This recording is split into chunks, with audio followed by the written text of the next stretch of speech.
وإذا سمعوا ما أنزل إلى الرسول ترى أعينهم تفيض من الدمع مما عرفوا من الحق يقولون ربنا آمنا فاكتبنا مع الشاهدين وما لنا لا نؤمن بالله وما جاءنا من الحق ونطمع أن يدخلنا ربنا مع القوم الصالحين فأثابهم الله بما قالوا جنات تجري من تحتها الأنهار خالدين فيها وذلك جزاء المحسنين والذين كفروا وكذبوا بآياتنا أولئك أصحاب الجحيم يا أيها الذين آمنوا لا تحرموا طيبات ما أحل الله لكم ولا تعتدوا إن الله لا يحب المعتدين وكلوا مما رزقكم الله حلالا طيبا واتقوا الله الذي أنتم به مؤمنون لا يؤاخذكم الله باللغو في أيمانكم ولكن يؤاخذكم بما عقدتم الأيمان فكفارته إطعام 10 مساكين من أوسط ما تطعمون أهليكم أو كسوتهم أو تحرير رقبة فمن لم يجد فصيام 3 أيام ذلك كفارة أيمانكم إذا حلفتم واحفظوا أيمانكم كذلك يبين الله لكم آياته لعلكم تشكرون يا أيها الذين آمنوا إنما الخمر والميسر والأنصاب والأزلام رجس من عمل الشيطان فاجتنبوه لعلكم تفلحون إنما يريد الشيطان أن يوقع بينكم العداوة والبغضاء في الخمر والميسر ويصدكم عن ذكر الله وعن الصلاة فهل أنتم منتهون وأطيعوا الله وأطيعوا الرسول واحذروا فإن توليتم فاعلموا أنما على رسولنا البلاغ المبين ليس على الذين آمنوا وعملوا الصالحات جناح فيما طعموا إذا ما اتقوا وآمنوا وعملوا الصالحات ثم اتقوا وأحسنوا والله يحب المحسنين يا أيها الذين آمنوا ليبلونكم الله بشيء من الصيد تناله أيديكم ورماحكم ليعلم الله من يخافه بالغيب فمن اعتدى بعد ذلك فله عذاب أليم يا أيها الذين آمنوا لا تقتلوا الصيد وأنتم حرم ومن قتله منكم متعمدا فجزاء مثل ما قتل من النعم يحكم به ذوى عدل منكم هديا بالغ الكعبة أو كفارة طعام مساكين أو عدل ذلك صياما ليذوق وبال أمره عفى الله عما سلف ومن عاد فينتقم الله منه والله عزيز ذو انتقام أحل لكم صيد البحر وطعامه متاعا لكم وللسيارة وحرم عليكم صيد البر ما دمتم حرما واتقوا الله الذي إليه تحشرون جعل الله الكعبة البيت الحرام قياما للناس والشهر الحرام والهدي والقلائد ذلك لتعلموا أن الله يعلم ما في السماوات وما في الأرض وأن الله بكل شيء عليم اعلموا أن الله شديد العقاب وأن الله غفور رحيم ما على الرسول إلا البلاغ والله يعلم ما تبدون وما تكتمون قل لا يستوي الخبيث والطيب ولو أعجبك كثرة الخبيث فاتقوا الله يا أولي الألباب لعلكم تفلحون يا أيها الذين آمنوا لا تسألوا عن أشياء إن تبد لكم تسؤكم وإن تسألوا عنها حين ينزل القرآن تبد لكم عفى الله عنها والله غفور حليم قد سألها قوم من قبلكم ثم أصبحوا بها كافرين ما جعل الله من بحيرة ولا سائبة ولا بصيرة ولا حام ولكن الذين كفروا يفترون على الله الكذب وأكثرهم لا يعقلون وإذا قيل لهم تعالوا إلى ما أنزل الله وإلى الرسول قالوا حسبنا ما وجدنا عليه آباءنا أولو كان آباؤهم لا يعلمون شيئا ولا يهتدون يا أيها الذين آمنوا عليكم أنفسكم لا يضركم من ضل إذا اهتديتم إلى الله مرجعكم جميعا فينبئكم بما كنتم تعملون يا أيها الذين آمنوا شهادة بينكم إذا حضر أحدكم الموت حين الوصية اثنان ذوى عدل منكم أو آخران من غيركم إن أنتم ضربتم في الأرض فأصابتكم مصيبة الموت تحبسونهما من بعد الصلاة فيقسمان بالله إن ارتبتم لا نشتري به ثمنا ولو كان ذا قربى ولا نكتم شهادة الله إنا إذا لمن الآثمين فإن عثر على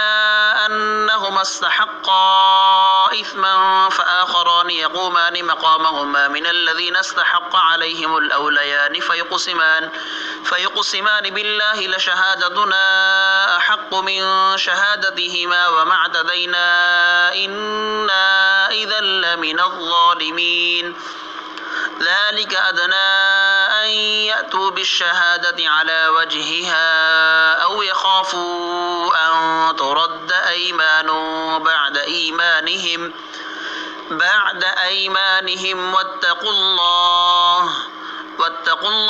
واسمعوا والله لا يهدي القوم الفاسقين يوم يجمع الله الرسل فيقول ماذا أجبتم قالوا لا علم لنا إنك أنت علام الغيوب إذ قال الله يا عيسى ابن مريم اذكر نعمتي عليك وعلى والدتك إذ أيدتك بروح القدس تكلم الناس في المهد وكهلا وإذ علمتك الكتاب والحكمة والتوراة والإنجيل وإذ تخلق من الطين كهيئة الطير بإذني فتنفخ فيها فتكون طيرا بإذني وتبرئ الأكمه والأبرص بإذني وإذ تخرج الموتى بإذني وإذ كففت بني إسرائيل عنك إذ جئتهم بالبينات فقال الذين كفروا منهم إن هذا إلا سحر مبين وإذ أوحيت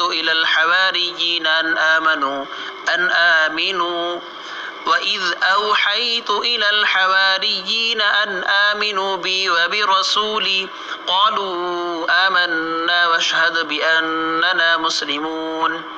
إذ قال الحواريون يا عيسى ابن مريم هل يستطيع ربك أن ينزل علينا مائدة من السماء قال اتقوا الله إن كنتم مؤمنين قالوا نريد أن نأكل منها وتطمئن قلوبنا ونعلم أن قد صدقتنا ونكون عليها من الشاهدين قال عيسى ابن مريم اللهم ربنا أنزل علينا مائدة من السماء تكون لنا عيدا لأولنا وآخرنا وآية منك وارزقنا وأنت خير الرازقين قال الله إني منزلها عليكم فمن يكفر بعد منكم فإني أعذبه عذابا لا أعذبه أحدا من العالمين وإذ قال الله يا عيسى ابن مريم أأنت قلت للناس اتخذوني وأمي إلهين من دون الله قال سبحانك ما يكون لي أن أقول ما ليس لي بحق إن كنت قلته فقد علمته تعلم ما في نفسي ولا أعلم ما في نفسك إنك أنت علام الغيوب ما قلت لهم إلا ما أمرتني به أن اعبدوا الله ربي وربكم وكنت عليهم شهيدا ما دمت فيهم فلما توفيتني كنت أنت الرقيب عليهم وأنت على كل شيء شهيد إن تعذبهم فإنهم عبادك وإن تغفر لهم فإنك أنت العزيز الحكيم قال الله هذا يوم ينفع الصادقين صدقهم لهم جنات تجري من تحتها الأنهار خالدين فيها أبدا رضي الله عنهم ورضوا عنه ذلك الفوز العظيم لله ملك السماوات والأرض وما فيهن وهو على كل شيء قدير بسم الله الرحمن الرحيم الحمد لله الذي خلق السماوات والأرض وجعل الظلمات والنور ثم الذين كفروا بربهم يعدلون هو الذي خلقكم من طين ثم قضى أجلا وأجل مسمى عنده ثم أنتم تمترون وهو الله في السماوات وفي الأرض يعلم سركم وجهركم ويعلم ما تكسبون وما تأتيهم من آية من آيات ربهم إلا كانوا عنها معرضين فقد كذبوا بالحق لما جاءهم فسوف يأتيهم أنباء ما كانوا به يستهزئون ألم يروا كم أهلكنا من قبلهم من قرن مكناهم في الأرض ما لم نمكن لكم وأرسلنا السماء عليهم مدرارا وجعلنا الأنهار تجري من تحتهم فأهلكناهم بذنوبهم وأنشأنا من بعدهم قرنا آخرين ولو نزلنا عليك كتابا في قرطاس فلمسوه بأيديهم لقال الذين كفروا إن هذا إلا سحر مبين وقالوا لولا أنزل عليه ملك ولو أنزلنا ملكا لقضي الأمر ثم لا ينظرون ولو جعلناه ملكا لجعلناه رجلا وللبسنا عليهم ما يلبسون ولقد استهزئ برسل من قبلك فحاق بالذين سخروا منهم ما كانوا به يستهزئون قل سيروا في الأرض ثم انظروا كيف كان عاقبة المكذبين قل لمن ما في السماوات والأرض قل لله كتب على نفسه الرحمة لا يجمعنكم إلى يوم القيامة لا ريب فيه الذين خسروا أنفسهم فهم لا يؤمنون وله ما سكن في الليل والنهار وهو السميع العليم قل أغير الله أتخذ وليا فاطر السماوات والأرض وهو يطعم ولا يطعم قل إني أمرت أن أكون أول من أسلم ولا تكونن من المشركين قل إني أخاف إن عصيت ربي عذاب يوم عظيم من يصرف عنه يومئذ فقد رحمه وذلك الفوز المبين وإن يمسسك الله بضر فلا كاشف له إلا هو وإن يمسسك بخير فهو على كل شيء قدير وهو القاهر فوق عباده وهو الحكيم الخبير قل أي شيء أكبر شهادة قل الله شهيد بيني وبينكم أوحي إلي هذا القرآن لأنذركم به ومن بلغ أئنكم لتشهدون أن مع الله آلهة أخرى قل لا أشهد قل إنما هو إله واحد وإنني بريء مما تشركون الذين آتيناهم الكتاب يعرفونه كما يعرفون أبناءهم الذين خسروا أنفسهم فهم لا يؤمنون ومن أظلم ممن افترى على الله كذبا أو كذب بآياته إنه لا يفلح الظالمون ويوم نحشرهم جميعا ثم نقول للذين أشركوا أين شركاؤكم الذين كنتم تزعمون ثم لم تكن فتنتهم إلا أن قالوا والله ربنا ما كنا مشركين انظر كيف كذبوا على أنفسهم وضل عنهم ما كانوا يفترون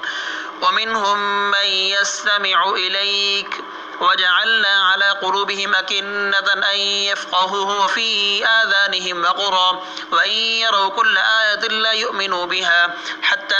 إذا جاءوك يجادلونك يقول الذين كفروا إن هذا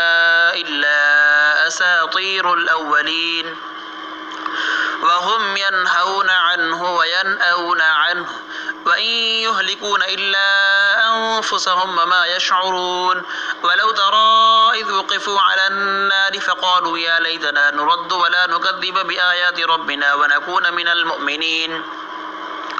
بل بدا لهم ما كانوا يخفون من قبل ولو ردوا لعادوا لما نهوا عنه وإنهم لكاذبون وقالوا إن هي إلا حياتنا الدنيا وما نحن بمبعوثين ولو ترى إذ وقفوا على ربهم قال أليس هذا بالحق قالوا بلى وربنا قال فذوقوا العذاب بما كنتم تكفرون قد خسر الذين كذبوا بلقاء الله حتى إذا جاءتهم الساعة بغتة قالوا يا حسرتنا على ما فرطنا فيها وهم يحملون أوزارهم على ظهورهم ألا ساء ما يزرون وما الحياة الدنيا إلا لعب وللدار الآخرة خير للذين يتقون أفلا تعقلون قد نعلم إنه ليحزنك الذي يقولون فإنهم لا يكذبونك ولكن الظالمين بآيات الله يجحدون ولقد كذبت رسل من قبلك فصبروا على ما كذبوا وأوذوا حتى أتاهم نصرنا ولا مبدل لكلمات الله ولقد جاءك من نبأ المرسلين وإن كان كبر عليك إعراضهم فإن استطعت أن تبتغي نفقا في الأرض أو سلما في السماء فتأتيهم بآية ولو شاء الله لجمعهم على الهدى فلا تكونن من الجاهلين إنما يستجيب الذين يسمعون والموتى يبعثهم الله ثم إليه يرجعون وقالوا لولا نزل عليه آية من ربه قل إن الله قادر على أن ينزل آية ولكن أكثرهم لا يعلمون وما من دابة في الأرض ولا طائر يطير بجناحيه إلا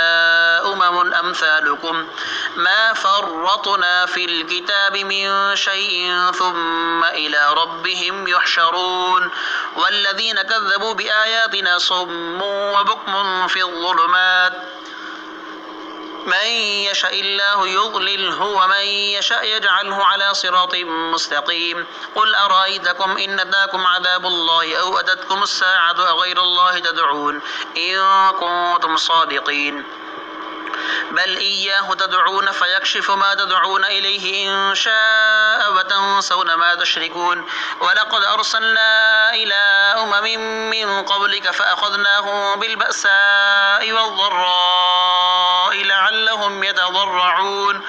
فلولا إذ جاءهم بأسنا تضرعوا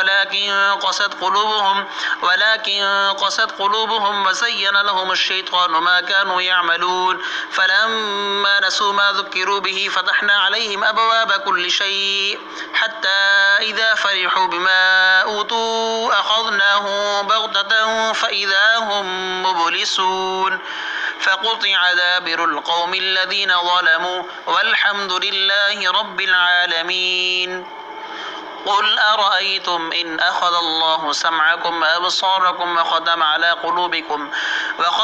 قلوبكم من إله غير الله يأتيكم به انظر كيف نصرف الآيات ثم هم يصدفون قل أرأيتكم إن أتاكم عذاب الله بغتة أو جهرة هل يهلك إلا القوم الظالمون وما نرسل المرسلين إلا مبشرين ومنذرين فمن آمن وأصلح فلا خوف عليهم ولا هم يحزنون والذين كذبوا بآياتنا يمسهم العذاب بما كانوا يفسقون قل لا أقول لكم عندي خزائن الله ولا أعلم الغيب ولا أقول لكم إني ملك إن أتبع إلا ما يوحى إلي قل هل يستوي الأعمى والبصير أفلا تتفكرون وأنذر به الذين يخافون أن يحشروا إلى ربهم ليس لهم من دونه ولي ولا شفيع لعلهم يتقون ولا تطرد الذين يدعون ربهم بالغداة والعشي يريدون وجهه ما عليك من حسابهم من شيء وما من حسابك عليهم من شيء فتطردهم فتكون من الظالمين وكذلك فتنا بعضهم ببعض ليقولوا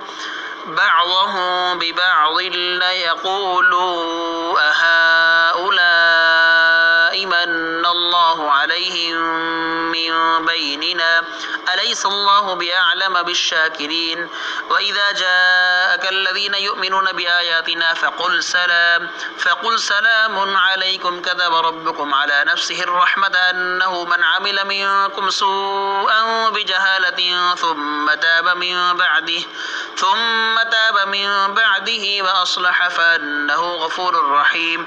وكذلك نفصل الآيات ولتستبين سبيل المجرمين قل إني نهيت أن أعبد الذين تدعون من دون الله قل لا أتبع أهواءكم قد ضللت إذا وما أنا من المهتدين قل إني على بينة من ربي وكذبتم به ما عندي ما تستعجلون به إن الحكم إلا لله يقص الحق وهو خير الفاصلين قل لو أن عندي ما تستعجلون به لقضي الأمر بيني وبينكم والله أعلم بالظالمين وعنده مفاتح الغيب لا يعلمها إلا هو ويعلم ما في البر والبحر وما تسقط من ورقة إلا يعلمها ولا حبة في ظلمات الأرض ولا رطب ولا يابس إلا في كتاب مبين وهو الذي يتوفاكم بالليل ويعلم ما جرحتم بالنهار ثم يبعثكم فيه ليقضى أجل مسمى ثم إليه مرجعكم ثم ينبئكم بما كنتم تعملون وهو القاهر فوق عباده ويرسل عليكم حفظه حتى إذا جاء أحدكم الموت توفته رسلنا وهم لا يفرطون ثم ردوا إلى الله مولاهم الحق ألا له الحكم وهو أسرع الحاسبين قل من ينجيكم من ظلمات البر والبحر تدعونه تضرعا وخفية لئن أنجانا من هذه لنكونن من الشاكرين قل الله ينجيكم منها ومن كل كرب ثم أنتم تشركون قل هو القادر على أن يبعث عليكم عذابا من فوقكم أو من تحت أرجلكم أو يلبسكم شيعا ويذيق بعضكم بأس بعض انظر كيف نصرف الآيات لعلهم يفقهون وكذب به قومك وهو الحق قل لست عليكم بوكيل لكل نبأ مستقر وسوف تعلمون وإذا رأيت الذين يخوضون في آياتنا فأعرض عنهم حتى يخوضوا في حديث غيره وإما ينسينك الشيطان فلا تقعد بعد الذكرى مع القوم الظالمين وما على الذين يتقون من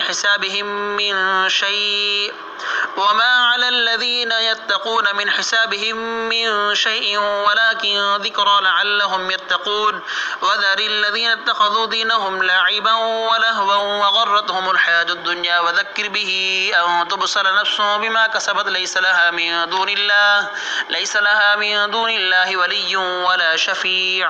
وإن تعدل كل عدل لا يؤخذ منها أولئك الذين أبصروا بما كسبوا لهم شراب من حميم وعذاب أليم بما كانوا يكفرون قل أندعو من دون الله ما لا ينفعنا ولا يضرنا ونرد على أعقابنا بعد إذ هدانا الله كالذي استهوته الشياطين في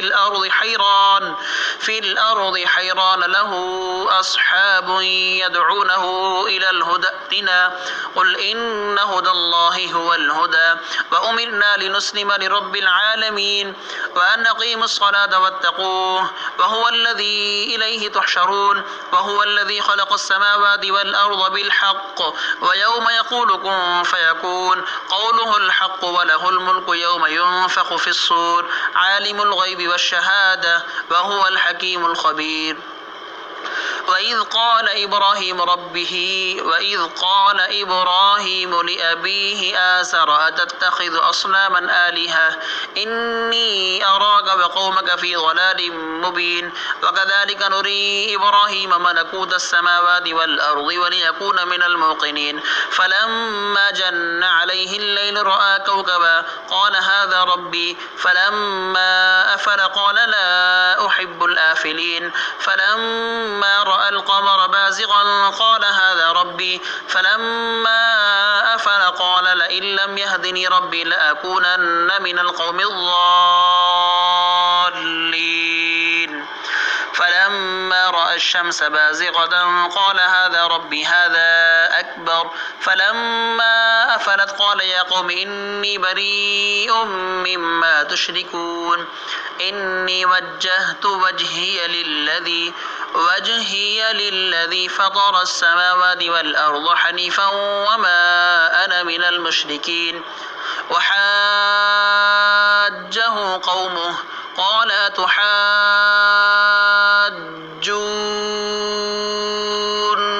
في الله وقد هدان ولا أخاف ما تشركون به إلا أن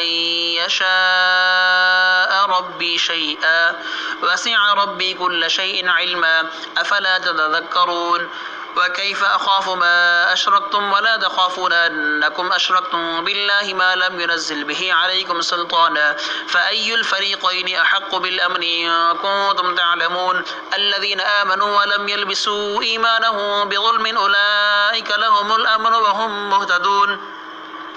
وتلك حجتنا آتيناها إبراهيم على قومه نرفع درجات من نشاء إن ربك حكيم عليم ووهبنا له إسحاق ويعقوب كلا هدينا ونوحا هدينا من قبل ومن ذريته داود وسليمان وأيوب ويوسف وموسى وهارون وكذلك نجزي المحسنين وزكريا ويحيى وعيسى وإلياس كل من الصالحين وإسماعيل واليسع ويونس ولوطا وكلا فضلنا على العالمين ومن آبائهم وذرياتهم وإخوانهم واجتبيناهم وهديناهم إلى صراط مستقيم ذلك هدى الله يهدي به من يشاء من عباده ولو أشركوا لحبط عنهم ما كانوا يعملون أولئك الذين آتيناهم الكتاب والحكم والنبوة فإن يكفر بها هؤلاء فقد وكلنا بها قوما ليسوا بها بكافرين أولئك الذين هدى الله فبهداه مقتده قل لا أسألكم عليه أجرا إن هو إلا ذكرى للعالمين وما قدر الله حق قدره إذ قالوا ما أنزل الله على بشر من شيء قل من أنزل الكتاب الذي جاء به موسى نورا وهدى للناس تجعلونه قراطيس تبدونها وتخفون كثيرا وعلمتم ما لم تعلموا أنتم ولا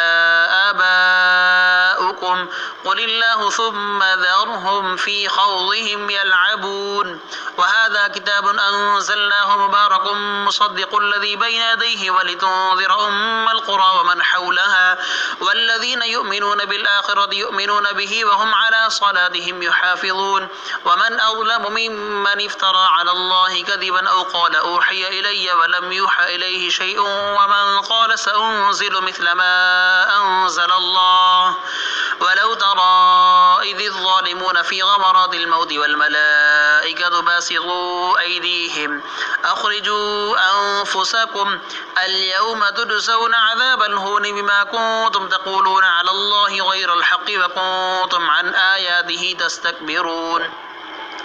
ولقد جئتمونا فرادا كما خلقناكم أول مرة وتركتم ما خولناكم وراء ظهوركم وما نرى معكم شفعاءكم الذين زعمتم أنهم فيكم شركاء لقد تقطع بينكم وضل عنكم ما كنتم تزعمون إن الله فالق الحب والنوى يخرج الحي من الميت ومخرج الميت من الحي ذلكم الله فأنى تؤفكون فالق الإصباح وجعل الليل سكنا والشمس والقمر حسبانا ذلك تقدير العزيز العليم وهو الذي جعل لكم النجوم لتهتدوا بها في ظلمات البر والبحر قد فصلنا الآيات لقوم يعلمون وهو الذي أنشأكم من نفس واحدة فمستقر ومستودع قد فصلنا الآيات لقوم يفقهون وهو الذي أنزل من السماء ماء فأخرجنا به نبات كل شيء فأخرجنا منه خضيرا نخرج منه حبا متراكبا ومن النخل من طلعها قنوان دانية وجنات من أعناب والزيتون والرمان مشتبها وغير متشابه انظروا إلى ثمره إذا أثمر وينعه إن في ذلكم لآيات لقوم يؤمنون وجعلوا لله شركاء الجن وخلقهم وخرقوا له بنين وبنات بغير علم سبحانه وتعالى عما يصفون بديع السماوات والأرض أنى يكون له ولد ولم تكن له صاحبة وخلق كل شيء وهو بكل شيء عليم ذلكم الله ربكم لا إله إلا هو خالق كل شيء فاعبدوه وهو على كل شيء وكيل لا تدركه الأبصار وهو يدرك الأبصار وهو اللطيف الخبير قد جاءكم بصائر من ربكم فمن أبصر فلنفسه ومن عمي فعليها وما أنا عليكم بحفيظ وكذلك نصرف الآيات وليقولوا درست ولنبينه لقوم يعلمون اتبع ما أوحي إليك من ربك لا إله إلا هو وأعرض عن المشركين ولو شاء الله ما أشركوا وما جعلناك عليهم حفيظا وما أنت عليهم بوكيل ولا تسبوا الذين يدعون من دون الله فيسبوا الله عدوا بغير علم كذلك زينا لكل أمة عملهم ثم إلى ربهم مرجعهم فينبئهم بما كانوا يعملون وأقسموا بالله جهد أيمانهم لئن جاءتهم آية ليؤمنن بها قل إنما الآيات عند الله وما يشعركم أنها إذا جاءت لا يؤمنون ونقلب أفئدتهم وأبصارهم كما لم يؤمنوا به أول مرة ونذرهم في طغيانهم يعمهون